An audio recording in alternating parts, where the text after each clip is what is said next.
1963 was a year I still remember. The Dallas Cowboys went on to a great season, and I even saw one of the home games in November. And after Labor Day, my parents found a new babysitter named Melissa. With a very busy social schedule, they were often out 2 or even 3 weeks a night at dinner parties, the theater, or the symphony. Mom had used a variety of babysitters, but most of them made little impression until Melissa Dobson. She was still young when Mom hired her, and the daughter of our local minister. For the past year, she had worked as the assistant teacher at my Sunday school, supervising 20 attendees. She was also very pretty. Though a mere 5'2", she was extremely curvy, which made her look very grown up in my eyes. The fact that she was in charge of me every Sunday for an hour only added to her appeal. So did her regular habit of keeping order, threatening unruly culprits with a spanking. Unfortunately, she was not allowed to make good on her threats. All discipline was administered by the Sunday school director, Mrs. Clara Worthington. Mrs. Worthington was a kindly woman in her late 50s who left most of the demanding work of supervising the culprits to Melissa. Mrs. Worthington preferred to stay in her office, just off the main school room, where she could keep an eye on things. As Mrs. Worthington's assistant, Melissa was instructed to give only one warning to serious troublemakers. Repeat transgressors were promptly sent to Mrs. Worthington for discipline, and that always meant a spanking. Mrs. Worthing spanked for roughhousing, disobedience, bad language, and any other offense Melissa deemed sufficiently serious. As one of the more rambunctious ones, I ended up in Mrs. Worthington's office at about every month. After any significant misbehavior, one was instructed by Melissa to go and see Mrs. Worthington. One knocked on the office door and stood outside until Mrs. Worthington responded. Sometimes she kept us waiting for 3 or 4 minutes, if she was on the phone or busy with papers. After one of us disappeared into her office, a relative hush usually fell over the rest of the playroom. If we were in the middle of a loud game, Melissa often stopped and had us do something quiet. It was clear we were meant to hear these spankings, so that they would serve as an extra deterrent. I remember the time Billy Ryder was caught roughhousing and sent to Mrs. Worthington. We were in the middle of reading Bible stories aloud. But when Mrs. Worthington opened her office door and took Billy inside, Melissa shut her book and announced, "Boys and girls, since we don't want Billy to miss the rest of our story, I think we'll pause here. I want you all to take out your Bible coloring books and draw quietly at your desks until I say otherwise." Even though the door to Mrs. Worthington's office was closed, one could hear bits and pieces of normal conversation. After a brief interrogation, the naughty culprit was required to confess his or her misdeed. While the confession was often impossible to hear, the preliminary interrogation and the scolding that followed were quite audible. So was the distinct sound which followed of a hand spanking their bottom. I usually noted the exact moment when the culprit began crying, the different ways each one cried, and the way their crying changed at various stages. Many of the younger ones began whimpering or crying from the moment they were told to see Mrs. Worthington. In hindsight, I think she liked to keep a naughty culprit waiting outside her office door in full view of the rest of us to add a little humiliation to the punishment. While most were able to hold back tears until inside her office, one often heard soft crying during the interrogation and scolding. Even that depended on the severity of the offense and the culprit's sense of what to expect. Anyone caught doing something really bad knew they would be spanked harder. When this happened, even some of the older ones started crying audibly as soon as they entered her office. Even when one couldn't hear any crying until the spanking, it was easy to imagine what was happening. Most of us had paid Mrs. Worthington a number of visits over the years. And she always followed the same routine. After a brief interrogation and a confession, she scolded us thoroughly for 2 or 3 minutes. She always used a firm voice as if aware she had a larger, captive audience in the next room. And she always scolded in the following manner. "You have been very, very naughty, little boy. Do you know how Mrs. Worthington handles bad little boys? Do you? She gives them sound spankings. And that's exactly what you're going to get in a few minutes, young man, do you understand?" No scolding ever lasted more than a few minutes. She would pull him over her lap and adjust him to the best position, something which took another 30 seconds or more.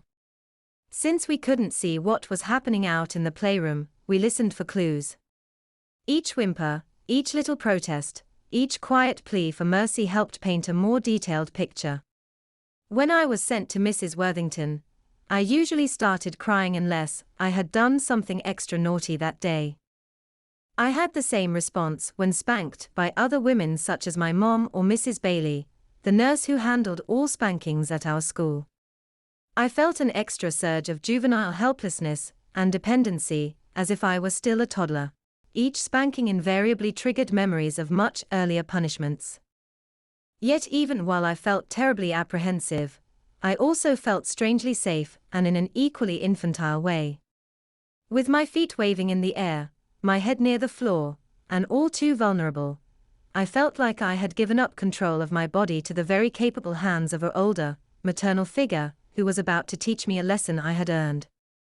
Not that I wanted to learn any such lessons. Quite the contrary. Yet, because I was never spanked without reason, I always understood why I was being spanked, and why it was for my own good, as I was usually reminded. Back in those days, all who were bad got spanked. It was as simple as that. While some of the older ones avoided crying until Mrs. Worthington began spanking them, every culprit scent broke down sooner or later. Mrs. Worthington never stopped spanking until well after she heard genuine tears. Like my mom, she often said a good spanking began only after real crying. The first few times Mrs. Worthington spanked me, I tried to hold out only to discover my spanking went on and on. It didn't take long to discover one could shorten the length and severity of a spanking by letting go earlier and crying freely. In any other situation, it would have been terribly embarrassing to cry within earshot of playmates. But because we all shared that fate sooner or later in Sunday school, most of us cried fairly readily. In any case, once a spanking started, one's thoughts of embarrassment soon gave way to feelings of utter helplessness and genuine repentance. Crying was the best method of venting such feelings, and seemed to make spankings a little easier to take. And I know I felt a lot better afterward when I let go earlier. At home, I usually began crying openly as soon as Mom sentenced me to a spanking. At school, all spankings were given by the nurse, Mrs. Bailey. The teacher would call her on a special phone, and she would come collect the unhappy since her office was in the basement far from the ears of any students. I always started crying earlier when spanked at school too. By the time I walked down the stairs and down the long hallway to her office, my face was usually tear-streaked. Mrs. Bailey always lowered my pants and underpants immediately and make me stand in the corner while she finished what she was doing. She never finished in less than 5 minutes. And she always used corner time afterwards as well. From the moment I entered her office until the completion of my punishment, when she called me out of the corner for a hug of reconciliation, I cried like a little boy. In some ways, I cried hardest afterwards when she held me in her arms and said things like, "We're all finished with your spanking now, sweet Danny. You're my good little boy now, aren't you? I know you learned a good lesson over my knee, didn't you? Yes you did, yes you did. You're Mrs. Bailey's good little boy now. And you're going to be on your best behavior so Mrs. Bailey doesn't have to spank you again, aren't you? That's my good little boy." It's clear that spanking helped a lot, didn't it? Yes, it did. If you behave like a naughty little boy again, you're going to get another spanking on your bottom from Mrs. Bailey, aren't you? Mrs. Bailey doesn't like to spank you, but sometimes she has no choice, does she? Are you going to be a good little boy for Mrs. Bailey from now on? At such moments, I hugged Mrs. Bailey tightly and cried with tears of pure release as I nodded to her various remarks and questions. That was the only part of a spanking I ever liked. Fortunately, both Mrs. Worthington and my mom also understood how important a long hug was after a spanking. The other reason I cried more easily than the other older boys in Sunday school stemmed from the psychological effect of being with so many younger ones. I always ended up feeling and acting 3 or 4 years younger than I was and enjoying every minute of it.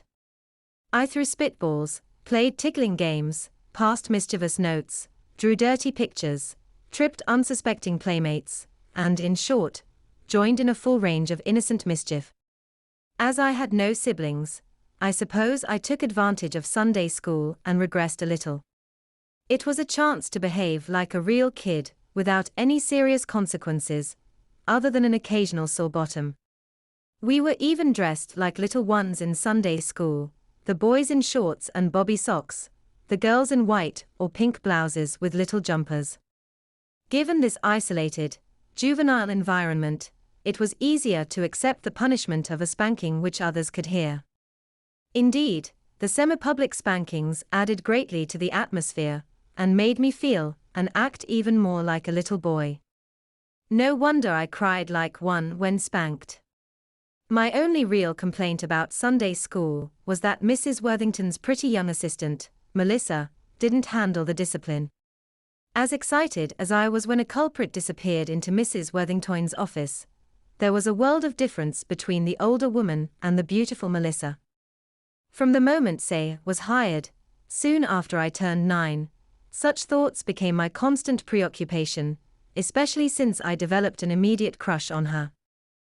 While I imagine I wasn't the only pupil old Sunday school boy to imagine getting a spanking from Melissa, such thoughts quickly became the center of my fantasy life in and outside of Sunday school. The other women who spanked me, and the many who spanked me in my daydreams, all gave way in my imagination to Melissa. She was much younger than my mom or Mrs. Bailey, yet still much older than me. At that age, it was mostly felt as an overwhelming crush, which I did little to conceal in the hopes my affections, once noticed, would somehow be returned. Of course, Melissa barely noticed me outside Sunday school when our paths crossed. She was grown up with her own friends and activities. But that only made me more determined to win her affection. Most of the time, I could only pine in relative solitude, catching glimpses of her from afar and occasionally enjoying the experience of passing her on the street, or in a school hallway. On Sundays, however, I had the luxury of a whole hour with the object of my affection. Needless to say, any contact or conversation with her thrilled me. Even if spankings hadn't intrigued me, I would have been thrilled when Melissa scolded me. In hindsight, I'm sure I got into more mischief just to provoke attention from her, regardless of what kind of attention that might be. In my little boy imagination, I was convinced she would somehow admire my mischief as a sign of independence and cleverness. She would recognize how special I was compared to the others. She would realize how much I worshipped her and doubtless reward me with affection in return.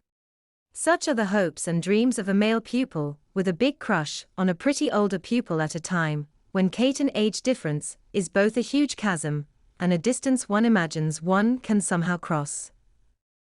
Since I knew Melissa wasn't allowed to spank, I would often misbehave a little in Sunday school to draw out warnings without overstepping the fine line and earning a trip to Mrs. Worthington. That way, I could earn at least the threat of a spanking from my beloved. She often threatened to spank you herself. Thus it wasn't hard to provoke comments like, "Danny Richardson, you behave yourself, or I'll come over there and give you a good spanking in front of everyone." Or she might say, "Danny Richardson, if you don't watch out, I'm going to send you to Mrs. Worthington's office for a good spanking on your bottom." By now, it should be clear why such words were both frightening and the sweetest music to my ears. Since Melissa couldn't make good on her threats, I could enjoy them as wonderful possibilities rather than painful realities. And for one of my years, there was always a delicious uncertainty, a faint possibility that Mrs. Worthington would be sick one day, or too busy, and would allow Melissa to handle the discipline for some other reason. Again, it was the sense of possibility which was so appealing. The mere fact that such threats came from an older high school girl more than strong enough to carry them out also gave them added power. So did the firmness in her voice, which suggested she would have put me over her knee in an instant had this been allowed. On a few occasions when I had been roughhousing near her, Melissa had swiftly grabbed my arm, smacked my clothed bottom once, and warned me I was about to learn a very sound lesson if I kept it up. Later, I endlessly replayed the feeling of her strong grip and the impact of her hand and extended the imaginary drama into a full-blown spanking in front of the others. It was through Sunday school that my mother ended up hiring Melissa to babysit for me. On one Sunday a few weeks after I turned 10, Melissa caught me using a dirty word, asshole. Under normal circumstances, I wouldn't have said something that bad in Sunday school, but Johnny Watson hit me when no one was looking and quickly retreated beyond striking distance. In an angry moment, I told him off good in a soft whisper. Alas, Melissa's sharp ears picked up the transgression, and I was immediately sent to Mrs. Worthington's office. As always after a spanking, Mrs. Worthington reported the matter to my mother when she came later to pick me up. Actually, she had Melissa tell Mommy exactly what had happened before adding an account of my spanking. All of the others had left by then, and it was just the four of us in Mrs. Worthington's office. I found myself looking at the ground with a very red face throughout the conversation.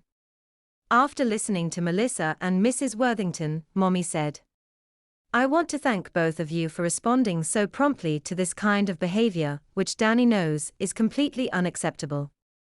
One of my strictest rules at home is the rule against foul language.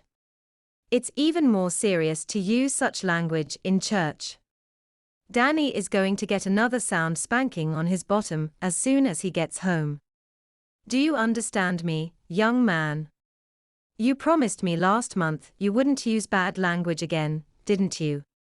Apparently the spanking you got then didn't teach you to mind Mommy, did it? You're going to learn another lesson, young man, just you wait. Melissa and Clara, if Danny ever uses such language again in Sunday school, I want you to spank him right in front of the others." An excellent idea, Betty. I'm sure a little embarrassment would help Danny learn a good lesson. He's getting to that age when boys hate to have their bottoms spanked in front of others. Maybe I should let Melissa spank him next time. From what the mothers of the other Sunday school pupils tell me, Melissa is quite capable in that department as a babysitter. Come to think of it, Clara, I've heard the same thing. And everyone tells me how well Melissa handles the pupils at Sunday school. It just so happens that my husband and I are looking for a new babysitter since Danny's regular sitter, Sarah Cummings, got married and moved to Houston. Melissa, do you think you might be interested in sitting for Danny a few times this coming week? Of course, Mrs. Richardson, Melissa replied. I'm always happy to earn a little extra pocket money. When would you like me to show up?